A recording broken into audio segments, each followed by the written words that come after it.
Hi, welcome back to my channel. ನಾನು ಇವಾಗೊಂದು ಸಿಂಪಲ್ಲಾಗೊಂದು ಸೋಯಾ ಮಸಾಲ ರೈಸ್ ಮಾಡ್ತಾಯಿದ್ದೀನಿ. ಅದಕ್ಕೆ ನಾನು ಸ್ವಲ್ಪ ಈರುಳ್ಳಿ, ಟೊಮೊಟೊ, ಶುಂಠಿ ಬೆಳ್ಳುಳ್ಳಿ ಪೇಸ್ಟು ಮತ್ತು ಕೊತ್ತಂಬರಿ ಸೊಪ್ಪು, ಗರಂ ಮಸಾಲ, ಖಾರದ ಪುಡಿ, ಚಿಕನ್ ಮಸಾಲ, ಅರಿಶಿಣದ ಪುಡಿ, ಉಪ್ಪು ಮತ್ತು ಜೀರಿಗೆನ ತೊಗೊಂಡಿದ್ದೀನಿ. ಜೀರಿಗೆ ಮತ್ತು ಸೋಯಾಬೀನನ್ನು ತೊಗೊಂಡಿದ್ದೀನಿ. ಈ ಸೋಯಾಬೀನ ಸ್ವಲ್ಪ ಬಿಸಿ ನೀರಲ್ಲಿ ನೆನೆಸಿಟ್ಟಿರ್ತೀನಿ.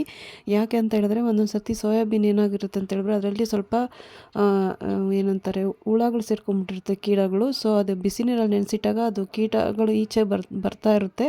ಸೊ ಹಂಗೇನಾದರೂ ಬಂತು ಅಂದರೆ ಅದು ಅಡುಗೆ ಮಾಡೋದಕ್ಕೆ ಚೆನ್ನಾಗಿರಲ್ಲ ಅಂತ ಹೇಳ್ಬಿಟ್ಟು, ಸೊ ಗೊತ್ತಾಗುತ್ತೆ ಅದೇ ಚೆನ್ನಾಗಿದೆಯಲ್ವ ಕ್ವಾಲಿಟಿ ಅಂತ ಹೇಳ್ಬಿಟ್ಟು. ಸೊ ಅದಕ್ಕೋಸ್ಕರ ಅದನ್ನು ಬಿಸಿ ನೀರಲ್ಲಿ ನೆನೆಸಿಟ್ಕೊಂಡಿದ್ದೀನಿ.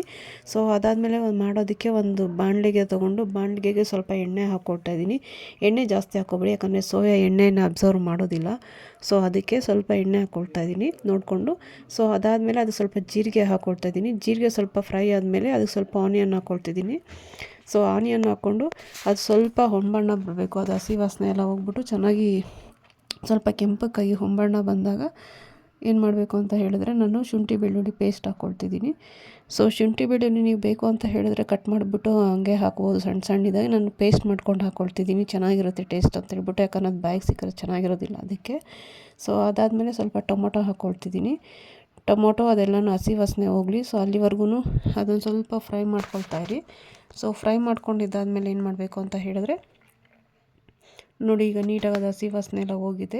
ಸೊ ಅದಾದಮೇಲೆ ನಾನು ಫ್ರೈ ಮಾಡ್ಕೊಂಡಿದ್ದಾದಮೇಲೆ ಅದನ್ನು ಬಿಸಿ ನೀರಲ್ಲಿ ನೆನೆಸಿ ಸ್ಕ್ವೀಸ್ ಮಾಡಿ ಇಟ್ಕೊಂಡಿರ್ತೀವಲ್ಲ ಸೋಯಾನ, ಸೊ ಅದನ್ನು ಹಾಕಿ ಸ್ವಲ್ಪ ಮಿಕ್ಸ್ ಮಾಡ್ಕೊಳ್ಳಿ, ಚೆನ್ನಾಗಿ ಮಿಕ್ಸ್ ಮಾಡ್ಕೊಳ್ಳಿ. ನೋಡಿ ಈ ಥರ ಇದು ಬಿಸಿ ನೀರಲ್ಲೇ ಹಾಕಿಡೋದು ಕಂಪಲ್ಸರಿ, ಯಾಕಂದರೆ ಹೇಳ್ದಂಗೆ ಕೀಟಗಳಿರುತ್ತಲ್ವ. ಸೊ ಅದರಿಂದ ಸ್ವಲ್ಪ ಇದಾಗುತ್ತೆ, ಹೆಲ್ತ್ ಇಶ್ಯೂ ಆಗುತ್ತೆ ಇದರಿಂದ, ಚೆನ್ನಾಗಿಲ್ಲ ಅಂತ ಹೇಳಿದ್ರೆ ಸೋಯಾ ಮಾತ್ರ ಹುಷಾರಾಗಿ ಮಾಡುವಾಗ.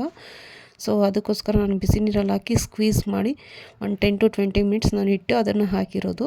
ಸೊ ಅದಾದಮೇಲೆ ನಾನು ಇದಕ್ಕೆ ಸ್ಪೈಸಸ್ ಆ್ಯಡ್ ಮಾಡ್ಕೊಳ್ತೀನಿ. ಫಸ್ಟು ನಾನೇನು ಆ್ಯಡ್ ಮಾಡ್ತೀನಿ ಅಂತ ಹೇಳಿದ್ರೆ ನಾನು ಅರಿಶಿನ ಆ್ಯಡ್ ಮಾಡ್ತಾಯಿದ್ದೀನಿ. ಯಾಕೆ ಅಂತ ಹೇಳಿದ್ರೆ ಟರ್ಮರಿಕ್ ಬಂದು ಆ್ಯಂಟಿಬಯೋಟಿಕ್ ಆಗಿರೋದ್ರಿಂದ ನಾನು ಪ್ರತಿಯೊಂದು ಇದಕ್ಕೂ ಸ್ವಲ್ಪನಾದರೂ ನಾನು ಟರ್ಮರಿಕ್ ಯೂಸ್ ಮಾಡೇ ಮಾಡ್ತೀನಿ.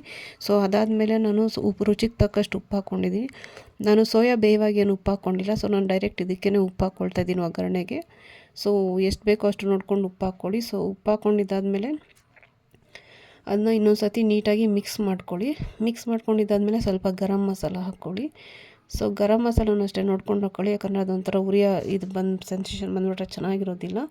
ಸೊ ಅದಕ್ಕೋಸ್ಕರ ಗರಂ ಮಸಾಲ ನೋಡ್ಕೊಂಡು ಹಾಕಿ. ಅದಾದಮೇಲೆ ನಾನು ಖಾರದ ಪುಡಿ ಹಾಕ್ಕೊಳ್ತಾ ಇದ್ದೀನಿ, ಯಾಕಂದರೆ ನಾನಿಲ್ಲಿ ಚಿಲ್ಲಿ ಏನು ಯೂಸ್ ಮಾಡ್ತಾಯಿಲ್ಲ, ಹಸಿ ಚಿಲ್ಲಿ ಅಥವಾ ಒಣಗಿ ಚಿಲ್ಲಿ ಏನು ಯೂಸ್ ಮಾಡ್ತಾಯಿಲ್ಲ. So just chilli powder use ಮಾಡ್ತಿರೋದ್ರಿಂದ ಸೊ ಅದನ್ನಕ್ಕೆ ನೋಡ್ಕೊಂಡು ಹಾಕ್ಕೊಳ್ತಾ ಇದ್ದೀನಿ. ಅದಾದಮೇಲೆ ಧನಿಯಾ ಪೌಡರ್ ಹಾಕ್ಕೊಳ್ತಾ ಇದ್ದೀನಿ. ಸೊ ಇದೆಲ್ಲ ನಾಟಿ ಸ್ಟೈಲಲ್ಲಿ ಮಾಡ್ತಿರೋದ್ರಿಂದ ಎಲ್ಲ ನಾನು ನಾಟಿ ಮಸಾಲೆನೇ ಯೂಸ್ ಮಾಡ್ತಾಯಿದ್ದೀನಿ. ಅದಕ್ಕೋಸ್ಕರ ಧನಿಯಾ ಪುಡಿ ಆಗಿದ ತಕ್ಷಣ ಚಿಕನ್ ಮಸಾಲ ಹಾಕ್ಕೊಳ್ತಾ ಇದ್ದೀನಿ. ಇಷ್ಟೊಂದು ಸ್ಪೈಸಸ್ ನಾನು ಆ್ಯಡ್ ಮಾಡ್ಕೊಳ್ತಿದ್ದೀನಿ. ಇದೆಲ್ಲ ಆದಮೇಲೆ ನೀಟಾಗಿ ಅದನ್ನು ಮಿಕ್ಸ್ ಮಾಡಿಬಿಟ್ಟು ಅದಾದಮೇಲೆ ನಾನು ಇವಾಗಲೇ ಮಾಡಿಟ್ಕೊಂಡಿರೋಂಥ ರೈಸ್ನ ನಾನು ಹಾಕ್ಕೊಂಡು ಮಿಕ್ಸ್ ಮಾಡ್ಕೊಳ್ತಾ ಇದ್ದೀನಿ. ಸೊ ಫಸ್ಟೇ ರೈಸ್ ಮಾಡ್ಕೊಂಡಿದ್ದು ಸ್ವಲ್ಪ ಉದ್ರಾಗಿರುತ್ತಲ್ವ, ಸೊ ಆ ಥರ ಮಾಡ್ಕೊಂಡಿದ್ದು ಎಲ್ಲ ನೀಟಾಗಿ ಮಿಕ್ಸ್ ಮಾಡ್ಕೊಬೇಕು. ಅದು ಗ್ರೇವಿ ಮತ್ತು ರೈಸು ಎಲ್ಲ ಬೆರೆಯೋ ಥರ ಮಿಕ್ಸ್ ಮಾಡಿಕೊಂಡು ಸೊ ನೀಟಾಗಿ ಮೆತ್ತಗೆ ಮಿಕ್ಸ್ ಮಾಡ್ಕೋಬೇಕು, ಯಾಕಂದರೆ ಇದ್ರಲ್ಲಿ ತಳ ಅಂಟ್ಕೊಂಬೋ ಚಾನ್ಸಸ್ ಇರುತ್ತೆ. ಯಾಕಂದರೆ ಆಯಿಲ್ ಕಡಿಮೆ ಹಾಕಿರೋದ್ರಿಂದ, ಸ್ಪೈಸಸ್ ಜಾಸ್ತಿ ಹಾಕಿರೋದ್ರಿಂದ ತಳ ಅಂಟ್ಕೊಳ್ಳೋ ಚಾನ್ಸಸ್ ಜಾಸ್ತಿ ಇದೆ. ಸೊ ಅದಕ್ಕೋಸ್ಕರ ನೋಡಿ ಈ ಥರ ತಳ ಅಂಟ್ಕೊಳ್ತಾ ಇರುತ್ತೆ, ತಿರುಗಿಸ್ತಾ ಇರಬೇಕು, ಕೈ ಆಡಿಸ್ಕೊಳ್ತಾನೆ ಇರಬೇಕು. ಬಿಟ್ಟರೆ ಅದು ತಳ ಅಂಟ್ಕೊಂಡ್ಬಿಡುತ್ತೆ, ಮತ್ತು ರೈಸ್ ಎಲ್ಲ ಒಂಥರ ಅದು ಚೆನ್ನಾಗಿರೋದಿಲ್ಲ. ಸೊ ಅದಾದಮೇಲೆ ಏನು ಮಾಡಬೇಕು ಅಂತೇಳಿದ್ರೆ ನಾವು ಇಷ್ಟೇ ಸ್ಪೈಸಸ್ ಆ್ಯಡ್ ಮಾಡಿಕೊಂಡು ಇಷ್ಟು ಮಾಡಿದ್ರೆ ಮುಗೀತು. ಅದಾದಮೇಲೆ ನಾನು ಕೊನೆಯಲ್ಲಿ ಕೊತ್ತಂಬರಿ ಸೊಪ್ಪನ್ನು ಆ್ಯಡ್ ಮಾಡ್ಕೊಳ್ತಾ ಇದ್ದೀನಿ. ಸೊ ಕೊತ್ತಂಬರಿ ಸೊಪ್ಪು ಆ್ಯಡ್ ಮಾಡಿಕೊಂಡು ನೀಟಾಗಿ ಮಿಕ್ಸ್ ಮಾಡಿಬಿಟ್ಟು ಮುಚ್ಚಿಟ್ರೆ ಸೋಯಾ ಮಸಾಲ ರೈಸ್ ರೆಡಿಯಾಗಿದೆ. ವಾವ್, ನೋಡಿ ಎಷ್ಟು ಚೆನ್ನಾಗಿದೆ ಅಂತ ಹೇಳ್ಬಿಟ್ಟು. ಸೊ ನೀವು ಒಂದು ಸತಿ ಟ್ರೈ ಮಾಡಿ ಹೇಗಿತ್ತು ಅಂತೇಳಿ ಕಮೆಂಟ್ ಮೂಲಕ ತಿಳಿಸಿ ಅಂತ ಹೇಳ್ತಾ, ಮತ್ತು ಯಾರ್ಯಾರು ನನ್ನ ಚಾನಲ್ನ ಫಸ್ಟ್ ಟೈಮ್ ನೋಡ್ತಾ ಇದ್ದೀರಾ ದಯವಿಟ್ಟು ಸಬ್ಸ್ಕ್ರೈಬ್ ಮಾಡಿ ಸಪೋರ್ಟ್ ಮಾಡಿ ಅಂತ ಕೇಳ್ಕೊಳ್ತಾ ಇದ್ದೀನಿ. ಮತ್ತು ನೀವು ಟ್ರೈ ಮಾಡಿದಾಗ ನಿಮ್ಗೆ ಯಾವ ಥರ ಬಂದಿತ್ತು ರೈಸ್ ಅಂತ ಹೇಳಿ ನನಗೆ ಕಮೆಂಟ್ ಮೂಲಕ ತಿಳಿಸಿ. Thank you.